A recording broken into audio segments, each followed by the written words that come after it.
আওয়ামী লীগ পরোক্ষভাবে ইসরায়েলকে স্বীকৃতি দিয়েছিল। কিভাবে?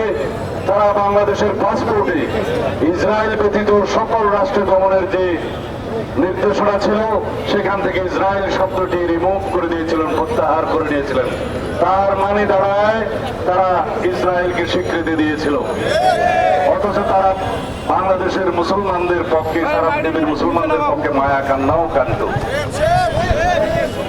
বাংলাদেশের বিরোধী রাজনৈতিক কর্মী এবং যারা ফ্যাসিবাদের বিরুদ্ধে আন্দোলন করেছে সকল গণতান্ত্রিক শক্তি, সামাজিক শক্তি সহ দেশের আপামর জনসাধারণের বিরুদ্ধে আড়ি পাতা যন্ত্রের মাধ্যমে যে নির্যাতনের তারা সূচনা করেছিলেন, সেই আড়ি পাতা যন্ত্র পেগাসাস স্পাইওয়ার সেই ইসরায়েল থেকে তারা খরিদ করেছিল এই হাসিনা সরকার।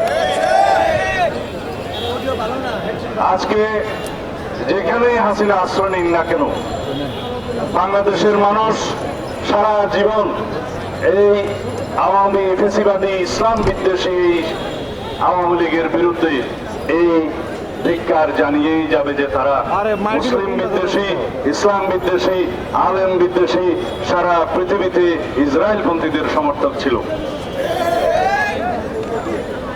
আমরা পত্রিকান্তরে যে পরিসংখ্যান পেয়েছি, 50 থেকে 60,000-এরও বেশি ফিলিস্তিনবাসী নারী শিশু সহ যারা হত্যাযজ্ঞের শিকার হয়েছে, প্রকৃতপক্ষে সেই পরিসংখ্যান আরো অনেক বেশি।